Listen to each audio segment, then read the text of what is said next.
신명기 24장 17절에서 22절의 말씀을 보겠습니다.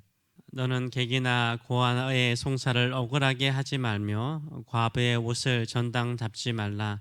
너는 애굽에서 종되었던 일과 내 하나님 여호와께서 너를 거기서 속량하신 것을 기억하라. 이러므로 내가 네게 이 일을 행하라 명령하노라. 내가 밭에서 곡식을 벨 때에 그 한 못을 밭에 잊어버렸거든 다시 가서 가져오지 말고 나그네와 고아와 과부를 위하여 남겨두라. 그리하면 내 하나님 여호와께서 내 손으로 하는 모든 일에 복을 내리시리라. 내가 내 감람나무를 떤 후에 그 가지를 다시 살피지 말고 그 남은 것은 객과 고아와 과부를 위하여 남겨두며 내가 내 포도원의 포도를 딴 후에 그 남은 것을 다시 따지 말고 객과 고아와 과부를 위하여 남겨두라. 너는 애굽 땅에서 종되었던 것을 기억하라. 이러므로 내가 네게 이 일을 행하라 명령하노라. 아멘. 오늘 이 말씀을 가지고 가난한 사람을 기억하라, 가난한 사람을 기억하라 라는 제목으로 같이 은혜를 나누기로 합니다. 누구나 가난한 시절이 있고 누구나 어려운 시절이 있었을 것입니다. 그때를 기억하면 우리는 더욱더 겸비해지고 겸손해지며 우리의 삶이 다 은혜였다라는 것을 알게 됩니다. 가난한 사람의 마음을 조금이나마 우리가 더 생각해 볼 수 있는 것입니다. 어제 고구마를 먹으면서 아주 어린 시절이죠. 어린 시절에 소쿠리에 담겨져 있는 고구마를 먹으면서 그렇게 행복했던 나의 얼굴이, 행복했던 나의 마음이 갑자기 생각이 나더라고요. 작은 거 하나라도 가난할 때는 다 맛있었고 감사했고 좋았던 기억이 납니다. 오늘 본문에는 하나님께서 우리에게 특별히 믿음의 성도들에게 특별히 부탁하는 세 부류의 사람들이 나와 있습니다. 부모도 먼 여행을 떠날 때 가장 약한 자녀를 형제들에게 부탁하듯이 하나님께서 특별히 믿음의 형제들에게 잘 돌봐주도록 명령하는 세 부류의 사람이 오늘 본문에 나와 있습니다. 누구입니까? 고아와 과부와 객, 나그네를 말하고 있습니다. 고아와 과부와 나그네는 이 당시에 가장 가난한 사람들이었고 지역 공동체에서 제대로 보호받지 못하는 소외된 사람들이었습니다. 그런데 하나님은 고아의 아버지가 되시고 과부의 남편이 되시고 집 없는 나그네의 친구가 되신다라고 말씀하십니다. 하나님의 자녀들은요, 하나님을 대신하여서 이들을 차별하지 않고 입을 것과 먹을 것을 보장해 주도록 명령하십니다. 하나님의 백성은 이들에게 세 가지의 권리를 보장해 주도록 명령하십니다. 첫째는 공의로운 재판입니다. 재판에서 차별받지 않은 권리가 있는 것입니다. 17절의 말씀을 보게 되면 너는 객이나 고아의 송사를 억울하게 하지 말라라고 말하고 있습니다. 돈이 없고 힘이 없고 빽이 없다라고 억울하게 차별해서 재판하지 말라라고 명령하십니다. 한때 한국에서 유행했던 말이 있죠. 유전무죄, 무전유죄라는 말이 있었습니다. 이런 사회는 불공정한 사회죠. 돈이 있으면 죄가 있어도 무죄가 되고 돈이 없으면 죄가 없어도 유죄가 되는 세상은요, 가장 정의롭지 못한 세상인 것입니다. 가난한 과부와 고아와 나그네들이 단지 부모가 없다는 이유로, 남편이 없다는 이유로, 나그네라는 이유로 억울하게 재판받고 억울하게 차별받고 억울하게 대우받지 말아야 하는 것입니다.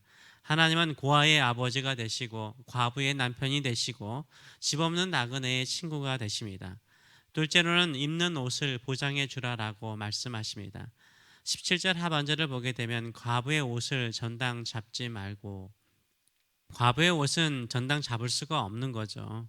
가난한 자의 옷을 하나님께서는 해지기 전에 돌려주도록 13절에서 명령하십니다. 의복은 이들에게 밤에는 이불이 되지만 마지막 남는 자존심이 되기도 하죠. 옷까지 빼앗기면 얼마나 부끄럽습니까? 수치스럽습니까? 특별히 여자분들에게는요. 가난하다고 그들의 자존심까지 뭉개지 못하게 하십니다. 셋째로는 음식입니다. 19절에서 21절까지 세 가지의 일을 들고 있습니다.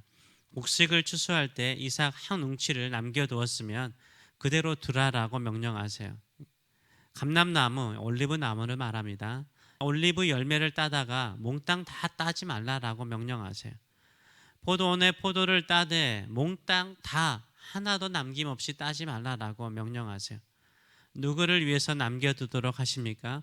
이 세 구절마다 반복적으로 말씀하시죠.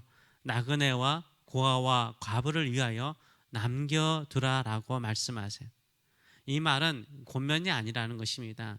이 말은 그렇게 했으면 좋겠다라고 충고하는 것이 아닙니다. 하나님께서 명령하세요. 명령이라라고 말씀하세요. 나그네와 고아와 과부를 위해서 이것들을 남겨두라라고 명령하세요. 작은 식량일지라도 작은 먹을 것이라도 가난한 자를 생각하고 없는 자를 생각하며 그들에게 남겨두라라고 명령하시는 것입니다. 가난한 자를 위해서 떨어진 이삭과 같이 캐시를 쓰고 나면은 남는 동전들이 있습니다. 알뜰하게 동전을 쓰는 사람도 있지만 그 동전들을 남은 이삭이라고 한번 생각해 보시면 어떨까요? 집으로 가져와서 조금씩 모아두는 것도 좋다라고 생각을 해요. 또 혹시 신용카드라든가 데비카드 쓰게 되면은 적립금이 생기지 않습니까? 1%라든지 2%라든 적립금이 생기면 그것도 나를 위해서 쓰는 것이 아니라 가난한 나라의 어린아이라든지 고아들을 위해서 사용하는 돈으로 쓰시면 안 될까요? 가난한 사람을 살피는 거, 정의롭지 못한 사회 속에서 불공평하게 대우받는 사람들을 위해서 이런 남은 이삭과 같은 돈, 작은 거죠. 이 작은 것을 모아서 사용하시는 저와 여러분 되시길 축원합니다. 이것은 성도의 의무인 것입니다. 하나님께서 우리에게 명령하신 것입니다. 일상의 삶 속에서 무엇을 하든지 우리가 수고하고 노력해서 얻은 돈일지라도 그 얻는 것 가운데 가난한 자를 생각하시면 하나님께서 우리를 생각해 주십니다. 우리가 이렇게 하나님의 명령을 따라 순종하면요, 하나님께서 우리를 축복하세요. 그래서 우리가 하는 모든 일에 하나님께서 복을 주신다라고 오늘 본문은 약속하고 있지 않습니까? 왜 이렇게 하나님께서 강력하게 우리에게 명령하십니까? 첫째는 우리가 가난한 적이 있기 때문인 것입니다. 18절의 말씀을 보게 되면 너는 애굽에서 종되었던 일과 내 하나님 여호와께서 너를 거기서 속량하신 것을 기억하라.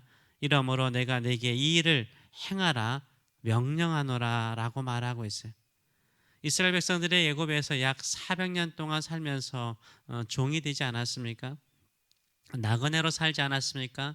차별받지 않았습니까? 무시받지 않았습니까? 그때를 기억하라는 거예요. 가난하고 나그네로 살 때 하나님께서 속량하셨대요. 값을 주고 그 종살이에서 끄집어내신 거잖아요. 하나님의 은혜로 구원받은 거잖아요. 하나님의 은혜로 살림을 받은 거잖아요. 그렇다면 하나님께 은혜 받은 사람이라면 그 은혜를 흘려보내는 사람이 되라라고 말씀하고 있습니다. 한국도 아주 가난한 시절이 있었죠. 우리도 일제 수탈과 한국 전쟁과 그 위에 보릿고개라는 가난을 경험하신 적이 있어요. 이제 우리가 잘 살게 되었잖아요. 다 하나님께서 속량하신 은혜 속에서 이렇게 살게 된 줄 믿습니다. 이제는 가난한 나라, 가난한 사람들을 기억하며 그들을 살피는 마음을 가지시는 저와 여러분 되시길 축원합니다. 또한 이 땅에 나그네로 오는 사람들이 많죠. 이민 오는 사람들이 있습니다. 이들에게도 관대해야 되죠. 친절해야 됩니다.